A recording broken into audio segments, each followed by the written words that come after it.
Everyone feel free to grab the sweets and the treats in the back, and then we'll be starting in just a couple of minutes.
All right. How's everybody doing? How are your breakouts? Good? Grab your cookies. Let me find my other speech.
Good. How are you?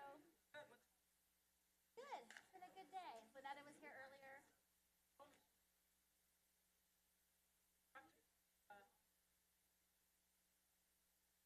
What's up? I thought I'd check you out. See you in real life, you know? In your official commissioner capacity. Was ice in front of your house that day? I wasn't. I was like, I know that address. The video that's online that does when that guy is hard. You know. Dangerous street in there. Somehow painted, like right between him and Larry's house. They've had like at least 3 times. Bobina with him. Even with gun around in front of his house. It was on Halloween. I mean, apparently it's been hit 3 times. Just his block. 3 times. In North Evanston. They heard you lived there. That's what my youth will.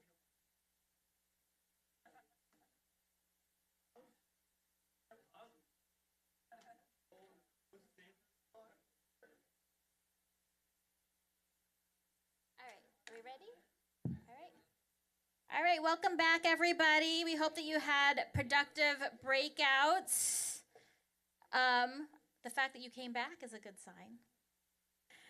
So I hope you remember your 4 pieces of homework, right? Find one person that you'll connect with after the summit. Learn one new thing and share it with your team or organization. Identify one thing that you're going to do before the end of the year. I know that's less than 30 days. And one thing that you can do over the next year to advance language access. I think we all know that we're living in unprecedented times, and while this is a summit about language access, we also wanted to provide some highlights about what the county has been doing around ICE activity. So Cook County has been doing a number of things both before this new administration and after. So even before this administration, and you heard the panel talk about just laying that groundwork of things that can't be done in a month, the Cook County Public Defender's Immigration Division was created. And so under this new administration, we were able to expand their jurisdiction and capacity. So our Public Defender's Office Immigration Division can represent people for free who are going through deportation proceedings. And we expanded their jurisdiction beyond Cook County because, as we know, oftentimes they get moved past Cook County once they're detained. And so their ability to follow people as they get moved to different states and make sure that they have the rights and representation that they deserve. And being able to, in this current budget, expand their capacity. I believe it's like 7 new positions that the Public Defender's Office is going to have. That includes interpreters and lawyers.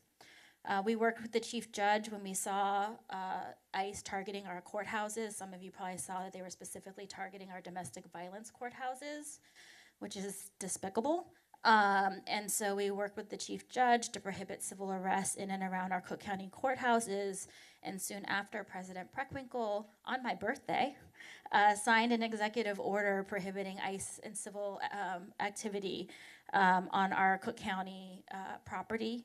And the city of Chicago, city of Evanston, village of Skokie have taken similar actions. And during the government shutdown, when a lot of the congressional committees were not meeting, 19 congressional members from across the country came and held a shadow immigration hearing in our Cook County boardroom to hear what was going on with ICE here in Chicago. It's amazing for those of you who probably have family or friends who don't live here. It's hard for them to wrap their head around what exactly has been happening here. And so it was a powerful experience to have those congressional members hear firsthand what has been happening here in Cook County in the last few months. In addition, our office has helped provide ICE in the response to ICE in our area. Some of you probably saw Bovino himself has been in and out of our district over the last few months. So we've been able to provide legal and mutual aid support to families across the district. We hosted a community response with ICER after ICE activity outside of our elementary school on Halloween. Some of you probably saw Bovino himself waving a gun in front of an elementary school in Evanston. And our office, and many of you have some of them already, has distributed 10,000 immigrant rights yard signs, window signs, buttons, and whistles with the ICER hotline on them. So you can grab those on your way out. You're welcome to take as many as you like back to your organizations and your offices. Also in your folders, you have a list of different resources. There's an Illinois Immigration Hub that already has a lot of these resources, and we've tried to inventory the translated versions of those so that you have kind of a one-stop shop to find the resources that are not in English. So if you go to our website, that's also in your folders, you can find all of the Know Your Rights and other documents that are in different languages, and we list what languages they're available in. And many of you have probably already taken one of ICER's Know Your Rights trainings. There's 2 more virtual coming up before the end of the year that you can take in the December 8th and December 15th. So we hope that you will get involved there. And before I bring up Tony, one last initiative that we're starting in partnership with Rotary and some of our clergy across the district is called Undocumented. It's about telling our stories as undocumented people in this country. So even for myself, I'm 6th generation, but my family was undocumented, right? Every Asian that came before 1965 to this country pretty much was undocumented. The term for Asian immigrants was aliens ineligible for citizenship. So I think, having an initiative of talking about the fact that many of us, whether we're immigrants now ourselves, have come from undocumented families, and owning that story, I think is really important and powerful. I was actually talking to my colleague, Chairman Daley, and he's not here. I'm just pointing to you, Tony. Right, and right, I don't know if there's anything more Chicago, right, than the Daleys, and they came from undocumented, past. So I think it's just telling these stories and finding ways to connect that it's not them, right, that are being attacked, it's us. And the only thing that's changed is the federal administration and our policies. And so if anybody's interested in being part of this storytelling initiative, we're gonna be doing some story writing workshops and open mics and kind of a narrative initiative. So it's also in your packet. You all have a survey to fill out before you leave, hopefully, of some of the next steps, whether you want to be involved in our working group, if you want to be involved in some of our brown bags on specific topics. We're going to be doing field trips to some different places like the Skokie Library, hopefully, Rotary International, which is actually based in Evanston, that does simultaneous meetings with people from all around the world. So just different models of places that we can continue to learn from. And with that, so I'll end with one last story. I think you've heard enough stories from me, but I'll do one more. So when my grandmother talked about her internment experience in her 90s, she was all the way up until she was 97, she said that it was not so much that the federal government putting her and her family in internment camps that hurt her. It was the silence of her teachers, her neighbors, and her friends. And so I just want to thank everybody here in this moment who are standing up so that people will not have to say that in the future. And I know many of you are on the front lines of doing this work, and so I just want to thank you for that.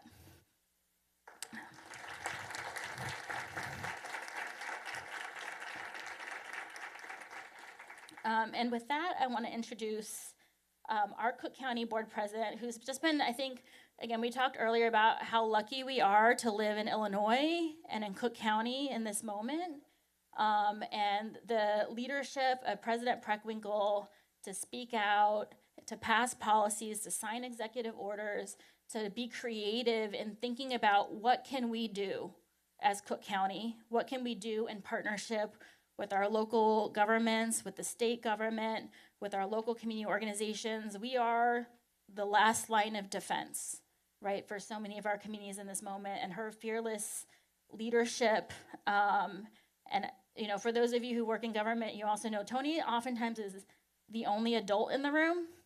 And her ability to bring people together and find common sense, achievable solutions in times that really matter has just been incredible to watch. And so we're very grateful for her leadership. President Preckwinkle.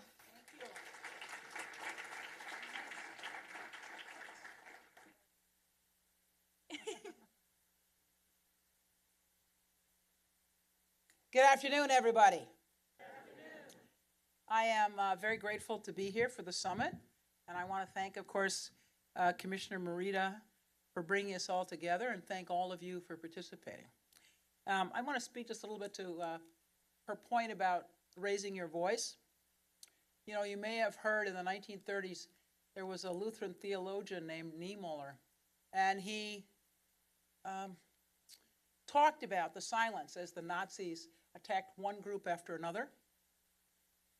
He said, you know, they came for the communists, and I wasn't a communist, so I didn't speak up. They came for the socialists, I wasn't a socialist, so I didn't speak up. They came for the trade unionists.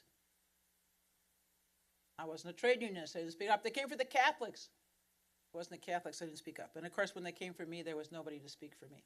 And I just want to second what Commissioner said. I think one of the most, this is a really awful time in our country's history. I'm a history teacher.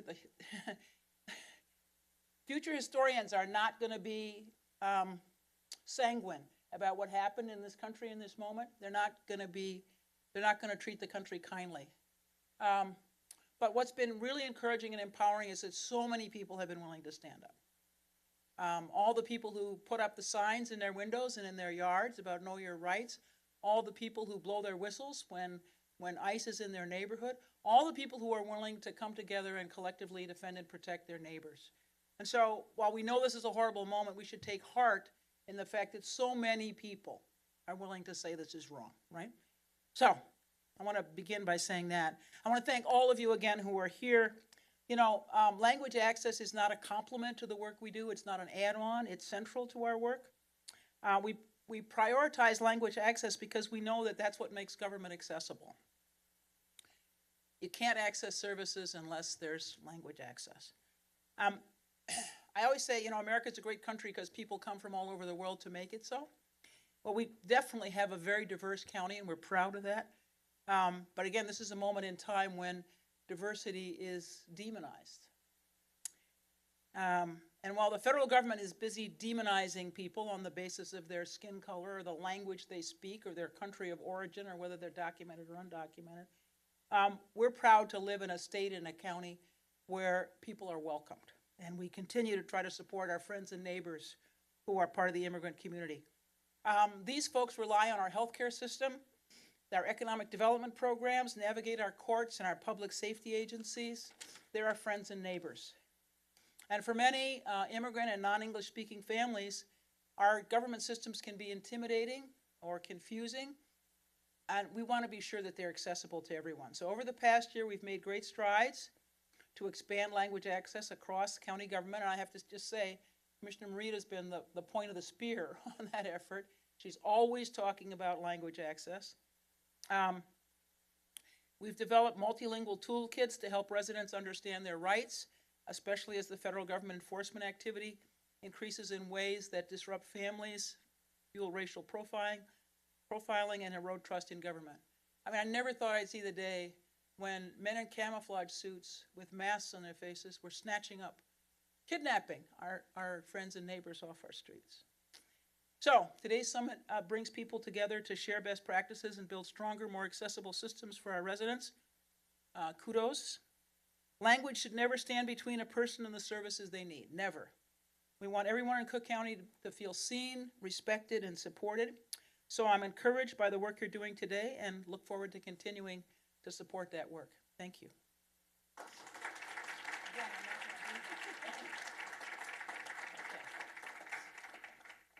So thank you again for being a part of this day. This has been every year it's a whole year of work that goes into putting on the summit, and there's a lot of work that happens in between. Today, hopefully, was a day of learning and connecting, and over the next 12 months, we hope to continue to work together to implement some of these strategies, to develop new tools, to learn lessons. Again, you have your evaluation form. Please do fill it out. It helps us so much to know what you want to do next, what do you need from us, how do we make language access real and achievable for all of us, whether we're in nonprofits or local government or county or state.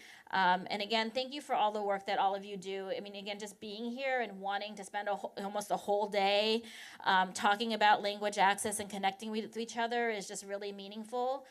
Because again, what you do right now, I think it just really matters in a way that maybe we haven't had an opportunity to do before. So please continue to do this work. Please share your successes, your lessons, your challenges with us. Please stay in touch. And we look forward to working with everybody. So thank you all so much.